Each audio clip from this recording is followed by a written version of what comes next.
Now दोस्तों हम लोग ये समझते हैं कि कैसे हम इन टाइप के फोर्सेस को पहचान सकते हैं अगर हमें अलग अलग पेयर ऑफ मॉलिक्यूल्स या तो स्पीसीज गिवन हो। जैसे कि यहाँ पे एक फर्स्ट पेयर है और बताया गया है कि हाइड्रोजन एंड हाइड्रोजन। इसका मतलब अगर एक H2 मॉलिक्यूल दूसरे H2 मॉलिक्यूल के पास आता है तो उनमें out of this three which force is more prevalent, ज़्यादा देखा जाएगा या तो वही फोर्स एक्ट करेगा। तो अगर हम हाइड्रोजन की बात करें तो हाइड्रोजन एक सिंगल कोवलेंट बॉन्ड से कनेक्टेड मॉलिक्यूल है और दोनों ही hydrogen individually non polar molecule है, माने कि उनमें इंटरनली कोई चार्ज डिस्ट्रीब्यूशन नहीं हुआ है। तो जब एक नॉन पोलर मॉलिक्यूल दूसरे नॉन पोलर मॉलिक्यूल के कांटेक्ट में आता है तो उसमें डिस्पर्जन फोर्स देखा जाता है। तो यहाँ पे हमें डिस्पर्जन फोर्स देखने मिलेगा, माने कि ऑब्जर्व होगा। दूसरा एग्जाम्पल है हाइड्रोजन एंड HCl। तो एज लाइक हाइड्रोजन जब हाइड्रोजन के कांटेक्ट में आता है और दूसरा हाइड्रोजन जब Cl के कांटेक्ट में आता है तो H2 एंड HCl मॉलिक्यूल्स बनते हैं। और ये H2 एंड HCl जब एक दूसरे के पास आएंगे तो उनके बीच में कौन सा फोर्स एग्जर्ट होगा। तो हम यहाँ पे देख सकते हैं कि हाइड्रोजन एक नॉन पोलर मॉलिक्यूल है और HCl एक परमानेंट पोलर मॉलिक्यूल है। तो जब एक polar molecule non polar molecule के पास में आएगा तो एक टेम्पररी डाइपोल इंड्यूस होगा। इसके लिए यहाँ पे जो फोर्स क्रिएट होगा वो डाइपोल इंड्यूस डाइपोल फोर्स होगा। सो यहाँ पे डाइपोल इंड्यूस डाइपोल फोर्स देखा जाएगा।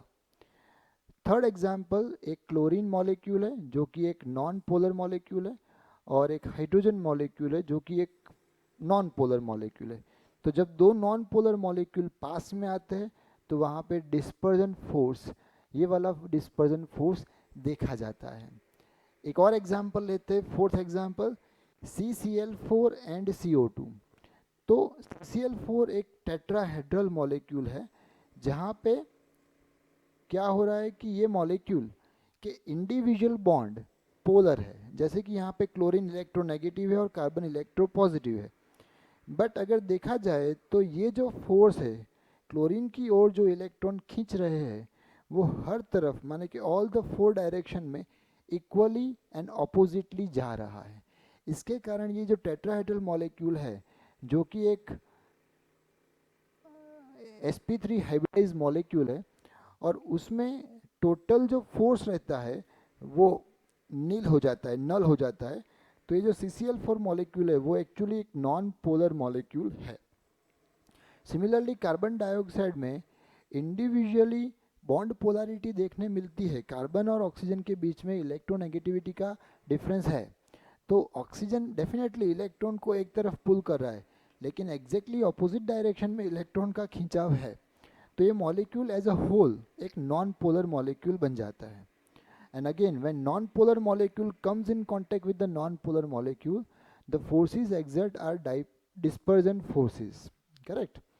And finally, you have one more pair, HCl and H2O.